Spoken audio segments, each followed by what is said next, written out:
საქართველოს პროკურატურის განცხადებით ოპოზიციური ლიდერები ელენე ხოშტარია, ზურაბ გირჩი ჯაფარიძე და გიორგი ვაშაძე საქართველოს სახელმწიფოებრივი ინტერესის საზიანოდ საერთაშორისო სანქციების დასაწესებლად ხელოვნური საფუძვლის შექმნის მიზნით უცხო ქვეყნის სახელმწიფოს წარმომადგენლებს აწვდიდნენ ინფორმაციას საქართველოში ნავთობპროდუქტების იმპორტის, საქართველოს სამხედრო სფეროში მათ ხელთ არსებული თუ გამოგონილი ვითარების შესახებ.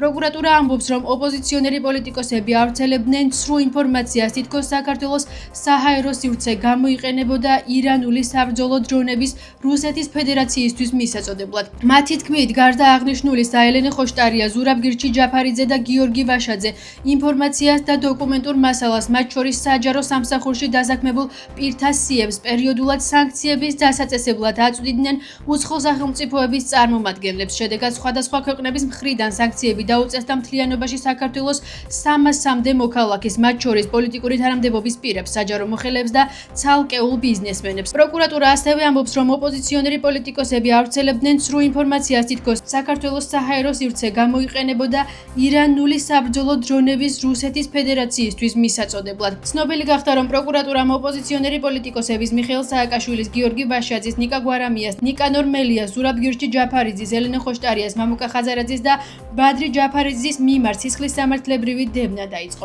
პოლიტიკოსები, რომლებსაც ბრალი წაუყენეს, აცხადებენ, რომ აღნიშნულმა ფაქტმა დაამტკიცა, რომ ისინი რუსული რეჟიმის წინააღმდეგ ეფექტურად იბრძოდნენ და თვლიან, რომ აღნიშნული ბრალი მათთვის საამაყოა.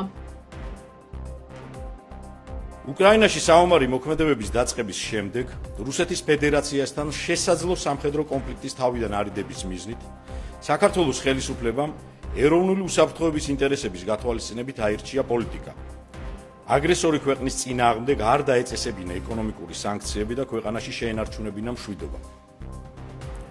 აღნიშნულის გამო საქართველოში მოქმედი ზოგიერთი ოპოზიციური პარტიის ლიდერები ელენე ხოშტარია, ზურაბ გირჩი ჯაფარიძე და გიორგი ვაშაძე საქართველოს სახელმწიფოებრივი ინტერესის საზიანოდ საერთაშორისო სანქციების დასაწესებლად ხელოვნური საფუძვლის შექმნის მიზნით უცხო ქვეყნის სახელმწიფოს წარმომადგენლებს აწვდიდნენ ინფორმაციას საქართველოში ნავთობპროდუქტების იმპორტის, ასევე საქართველოს სამხედრო სფეროში მათ ხელთ არსებული თუ გამოგონილი ვითარების შესახებ.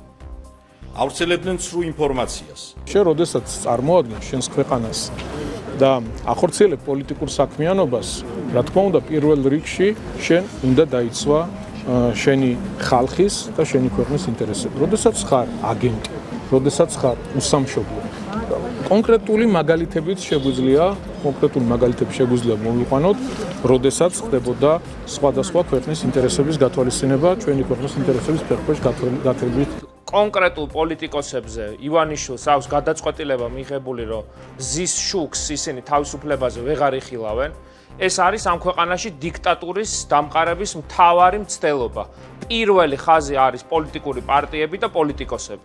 მე და ჩვენი პოლიტიკური გუნდი ხედავთ ერთადერთ შესაძლებლობას. ახლა არის ძალათა კონსოლიდაციის შესაძლოა ბოლო შანსი.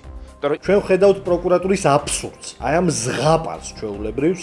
ყველა სიტყვა, რომელიც მოვისმინეთ ბრალდების, არის უსაფუძვლო სიცრუე და თითიდან გამოწვეული ცრული ტყუილი. ეს არის მიზანმიმართული პოლიტიკური დევნა ჩვენი პარტიის ლიდერების წინააღმდეგ. და პირდაპირ გადაწყვიტა, რომ დაატუსაღოს და ციხეში ჩასვას პოლიტიკა მთლიანად. ევროკავშირის 2025 წლის გაფართოების ანგარიშს, რომელშიც საქართველოსთან დაკავშირებით კრიტიკული შეფასება გამოქვეყნდა, პოლიტიკურ სპექტრში აფასებენ.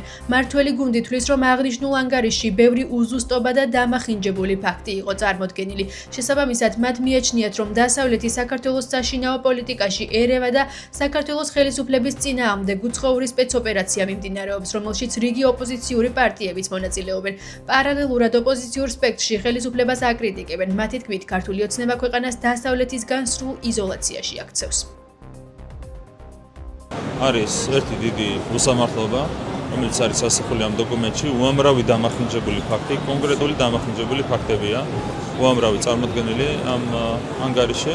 ასთან დაკავშირებითაც საზოგადოებას ექნება ბუნებრივია თავისი შეფასება და რაც თავარია, ეს დოკუმენტი მთლიანობაში ასახავს იმ ტრაგიკულ მდგომარეობას, რომელიც არის დღეს შექმნილი ევროპულ ბიუროკრატიაში. ეს მდგომარეობა ნამდვილად ტრაგიკულია და ზუსტად ამ ტრაგიკული მდგომარეობის სუვერენიტეტის დაკარგვის შედეგია ის, რომ ევროკავშირის ეკონომიკა თუ იყო მსოფლიო ეკონომიკაში 30%, ახლა ეს არის ჩამოსული 17.5%-მდე. ჩვენ ვხედავთ, რომ ერთი არის რეალობა, შესაბამისი რაც არსებობს ჩვენი ქვეყნის მაგალითად განვითარებასთან, კანონის უზენაესობასთან, სასამართლოს დამოუკიდებლობასთან, ეკონომიკურ წინსვლასთან დაკავშირებით და მეორე არის ის პოლიტიკური შეფასებები და პოლიტიკური მიზნები ჩვენ საწინააღმდეგოდ, რომელიც მაგალითად გაფართოების კომისიის ანგარიში იწერება ხოლმე აბსოლუტური ტყუილები და შეუულებრივ ცრუპენტელების გაერთიანებად გადაიქცა სამწუხაროდ ახლა ევროპული ბიუროკრატიის წარმომადგენლები, როდესაც პოლიტიკაზეა საუბარი, ვხედავთ თავდასხმებს სიცრუის საფუძველზე. ამ ანგარიში აღნიშნული და აღწერილი ყველა კრიტიკა, რა თქმა უნდა, მოსალოდნელი იყო. ეს მე მგონი არავის არ გაკვირვებია და ვისაც გაუკვირდა, იმან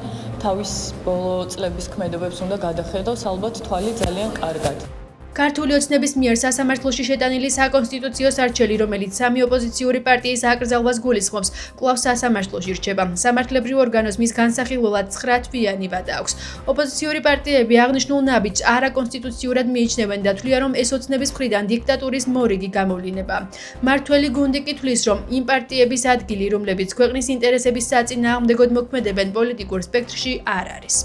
საქართველოს კონსტიტუცია, ეს არის სამართლებრივი მექანიზმი, კონსტიტუციური მექანიზმი, რომელსაც ჩვენ ბოლომდე გამოვიყენებთ, რა თქმა უნდა, ბოლომდე დავიცავთ ჩვენ ქვეყნის ეროვნულ ინტერესებს საკონსტიტუციო სასამართლოში და კიდევ ერთხელ ვიტყვი, რომ ჩვენი დემოკრატიული სისტემის გაჯანსაღებისთვის არის უპირობოდ მნიშვნელოვანი და აუცილებელიც ამ ნაბიჯის გადადგმა, რომ არ ყოფილიყო ეს აუცილებელი ჩვენი დემოკრატიული სისტემის გაჯანსაღებისთვის, რა თქმა უნდა, ამასით არ წავიდოდით, მაგრამ ეს არის აუცილებელი პირობა იმისათვის, რომ საქართველოში ერთხელ და სამუდამოდ ჩამოყალიბდეს დემოკრატიული ჯანსაღი დემოკრატიული სისტემა. ყველას აქვს უფლება რომ მიმართოს სასამართლოს და შესაბამისი სასამართლოს აქვს შესაძლებლობა მხოლოდ და მხოლოდ რომ იმსჯელოს კონკრეტული პარტიის აკრძალვის თაობაზე.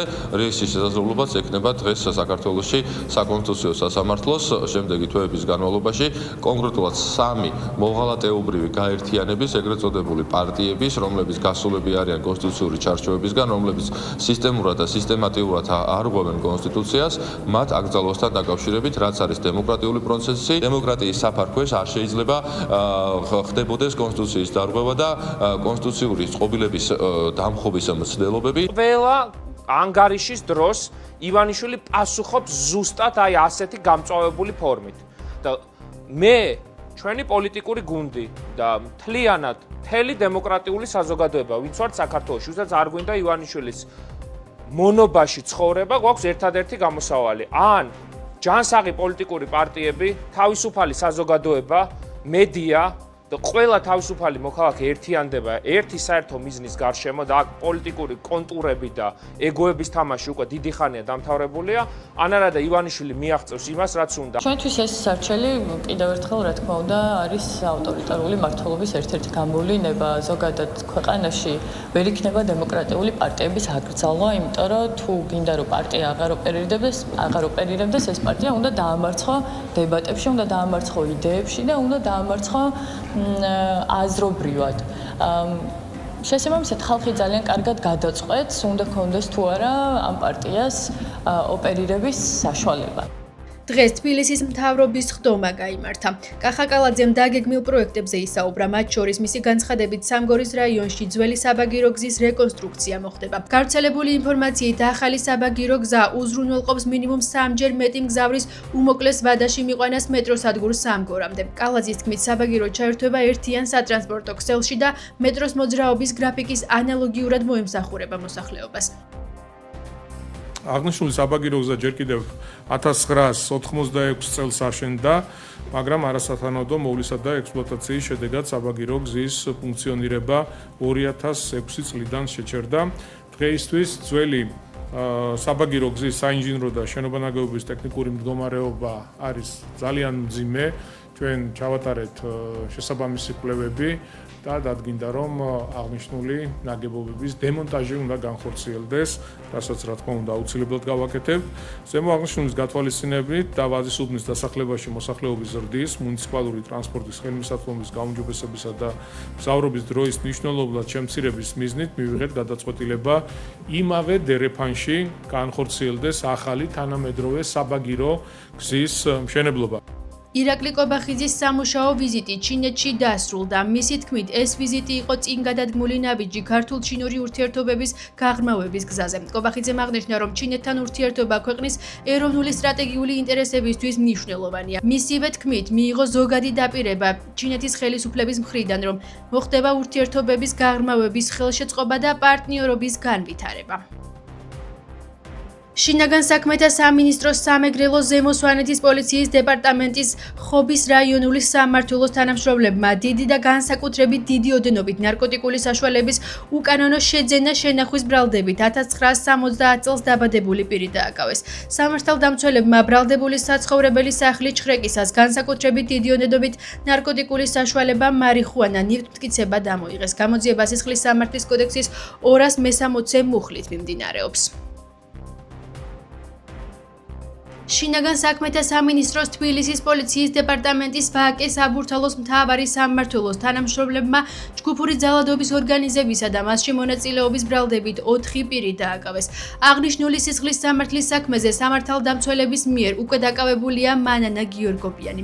დანაშაული 9 წლამდე ბადით თავისუფლების აღკვეთას ითვალისწინებს. მიმდინარე წლის 2 ნოემბერს გვიან ღამით ერთ-ერთმა ბრალდებულმა მანანა გიორგობიანმა სიტყვიერი შეურაცხყოფა მიაყენა თბილისში ჩიქოვანის ქუჩაზე მდებარე სუპერმარკეტის თანამშრომლებს, რის შემდეგაც დაუკავშირდა თავის ნაცნობს, რომელიც ადგილზე თანხმლებ პირებთან ერთად მივიდა, რა დროსაც მათ სუპერმარკეტის 2 თანამშრომელი ძალის გამოყენებით გაიყვანეს გარე ტერიტორიაზე და ჯგუფურად ფიზიკურად გაუსწორდნენ.